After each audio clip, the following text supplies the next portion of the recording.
তো হ্যালো দোস্ত, কেমন আছো সবাই? রাজু ব্লকে সবাইকে স্বাগত। তো আজ তোমাদেরকে দেখাবো অটো কবজা কিভাবে সেটিং করা হয়, সেটাই আজ তোমাদেরকে দেখাবো। তো পুরো ভিডিও শুরু থেকে লাস্ট পর্যন্ত দেখো, তাহলে তোমরাও শিখতে পারবে যে কীভাবে অটো কবজা সেটিং করা হয়। তো যাই হোক দোস্ত, তো তোমরা দেখতে পাচ্ছ যে আমি ফুটো করছি। এই ফুটোটা তোমাদেরকে করতে হবে হচ্ছে দু সাইডে 3 ইঞ্চি ছেড়ে দিতে হবে। 3 ইঞ্চি ছেড়ে দেওয়ার পরে তো তোমাদেরকে দেখে নিতে হবে যে কবজার আশের থেকে ঠিক 7 সুতো ছেড়ে দিতে হবে। 7 সুতো ছেড়ে দিয়ে তোমাদেরকে পয়েন্ট করে নিতে হবে। সে পয়েন্ট অনুযায়ী একটা ঠুকনি করে নেবে।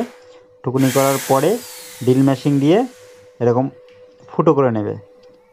তো এই ফুটোটা যখনই করবে দোস্ত, তখন দেখে নেবে যে ফলার বেশি যেন না ঢুকে যায়। ফলার লেভেল যখনই হয়ে যাবে তখনই ফুটোটা বন্ধ করে দিতে হবে, কারণ বেশি ফুটো হয়ে গেলে তখন এই কবজাটা ঠিকঠাকভাবে সেটিং হবে না, অসুবিধা হবে। সেটাই তোমরা ভালো করে দেখে নেবে। তোমাদের কাছে যদি এরকম অটো কবজা লাগানোর ফলা যদি না থাকে, তাহলে মার্কেটে অ্যাভেলেবেল পেয়ে যাবে, কোনো অসুবিধা হবে না।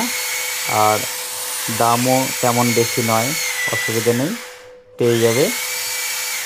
তো যাই হোক দোস্ত, আমার ফুটো করা মোটামুটি কমপ্লিট হয়ে গেল।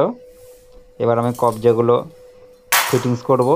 তো তোমরা পুরো ভিডিওটা মনোযোগ সহকারে দেখো, তাহলে খুব সহজভাবে তোমরাও এরকম টাইপের কবজা লাগাতে পারবে।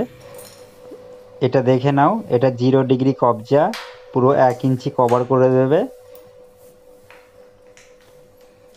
তো এইভাবে তোমরা দেখে নেবে। আর দেখবে একটা সোজা স্কেল টাইপের কিছু একটা নেবে, দুটো কবজা এইভাবে ফেলবে। ফেলার পরে ভালো করে দেখে নেবে দুটো কবজার মাপটা যেন অ্যাকুরেটভাবে থাকে, ম্যাচিংটা দেখে নেবে। আর না হলে পাল্লা ঠিকঠাকভাবে ফিটিংস করার পরে চলবে না, সেটাই তোমাদেরকে ভালো করে দেখে নিতে হবে। তো দোস্ত, আমার চ্যানেলে যারা যারা এখনও পর্যন্ত নতুন আছো, তো প্লিজ আমার এই চ্যানেলটা সাবস্ক্রাইবার করে দেবে, কারণ এরকম লেটেস্ট ভিডিও আমি যখনই আপলোড করব তখন তোমাদের কাছে নোটিফিকেশান চলে যাবে। আর ভালো লাগলে একটা লাইক কমেন্ট শেয়ার করতে যেন ভুলো না, এরকম নিত্য নতুন ভিডিও পাওয়ার জন্য।